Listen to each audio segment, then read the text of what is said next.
Hi, it's Kristen Bryant with Stamping with Kristen. Hello from Hastings, Minnesota. Today I want to show you our February paper pumpkin kit. And if you have not joined Paper Pumpkin, you can just do it month by month. And it's now just on our regular website. You don't have to go to paperpumpkin.com. Everything's just moved over. So it's just like one website now.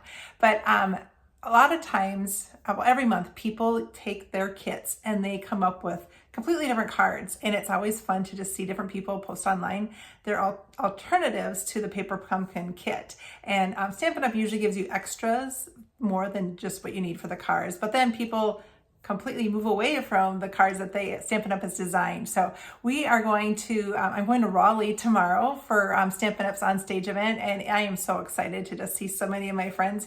For some of these people I haven't seen in a long time, I don't always get to go, and so it's just fun. People come from all over, and we get to just catch up, visit, and talk creativity. It's really fun. So they encouraged us to bring an alternate, and they're going to have a board showing everybody's alternate. So I'll take a bunch of pictures so that you can see the other ideas from the February paper pumpkin kit. So I'm going to turn the camera around and show you the card. All right, so these are the 3 cards that you make with this kit. There's Hello Spring, To a Wonderful Friend, Thanks for Helping Me Grow. And with our kits, I don't know if you, with Paper Pumpkin and a regular kits, they have all the instructions. They even have a ruler on here so that you can measure the ribbon that you work with. So it's pretty awesome. And they do give you a little ink spot. For this one, it's Petunia Pop, and so you get that to do all of the cards. Look at these fun envelopes it comes with. This is kind of like a basic beige, and then they're printed on the inside. You do get this stamp set. I'm going to show you this way. It shows the greetings better, but it comes with 5 greetings, which I think is awesome. Great to use. In fact, I'm going to use this Happy Easter on the next ones that I do for this one. When you get the cards, they do come with some extra things. Like there's 4 of this, for example, but you only make 3 of each card. So you get 9 cards total.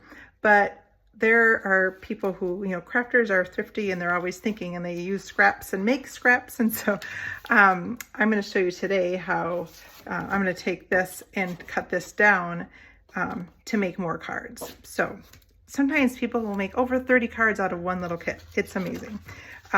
Obviously they have to add some of their own cardstock to do it. Look at this huge thing of dimensionals that they give you. I've never seen one so big. So this comes with it along with this. It's like a beige linen thread, which is awesome. So it's nice to have those too. So really all you need is scissors. Everything else comes with it.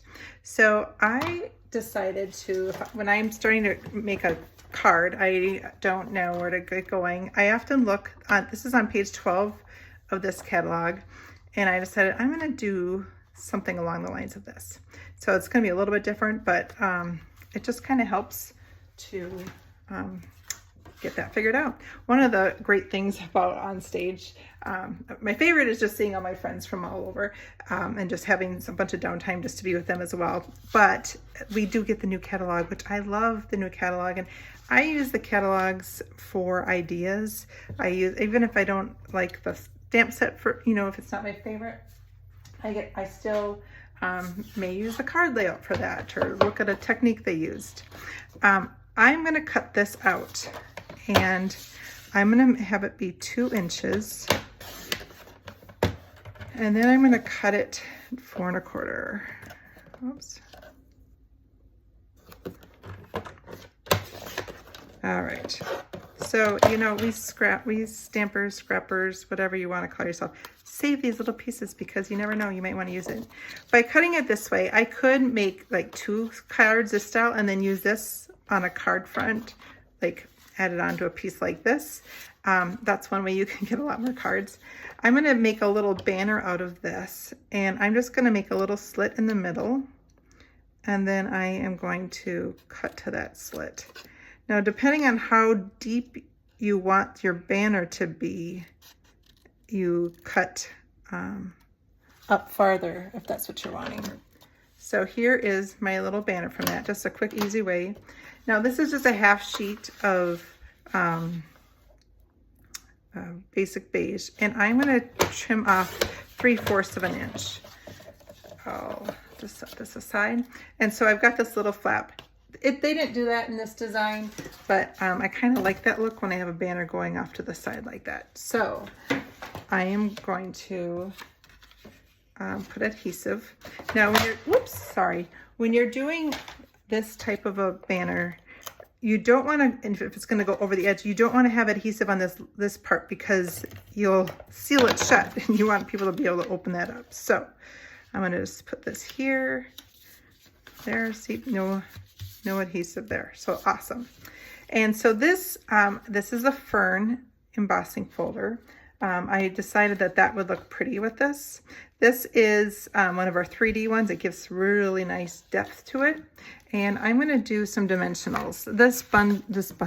This paper pumpkin, obviously they gave you a really huge dimensional pack. So you know that they're wanting a lot of depth to these cards. So I'm going to just, all right, move those to the side. Got this here. All right, so I'm gonna look at my stuff here. So these are the things from them. And so this card, for example, like I don't think I need to do all 4 of these little things. So I'm gonna be using one of those. And I think, you know, on another card, I may not do all 3 of these. I may just do one of them on a card and then use the other ones for other ones. This little part here, I stamped with the petunia pop. It comes with a petunia pop. I have my own petunia pop, so I just kept my little spot so I can give that away. And I did use stylish shapes to make this banner. So I'm not using one of the banners that comes with this. I just thought I would get an old olive. Again, so I'm using my own ink to make this alternative card.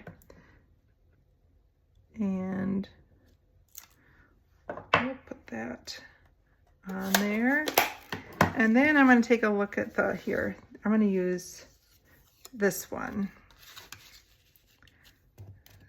Just going to see how that, yeah, I like how that, again, we'll pop it up.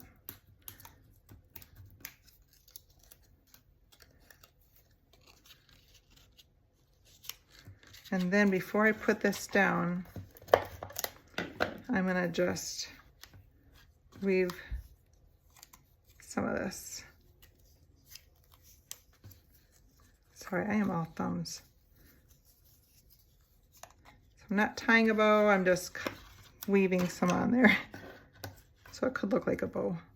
But by putting adhesive on the back, it keeps it there just perfectly there. Hoping I'm in the... All right, so I'm just gonna put this so it also sticks off a little bit. So here is the design to a wonderful friend. One last thing, I'm gonna take off, it does have the chives stamp and it has the greeting on it. So I'm gonna just, I'm gonna do this diagonally because I don't have another big one. I'm actually going to cut the chives off. Some of you are like, what? You're cutting it? I don't want it to say chives for what I'm doing. So I could still stamp that on there for the next, it's not like I can't ever use that stamp. It'll just be separate. All right, so I'm going to open it up and just have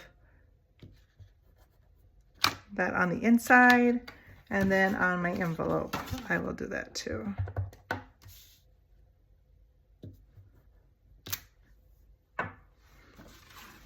All right, so there we go.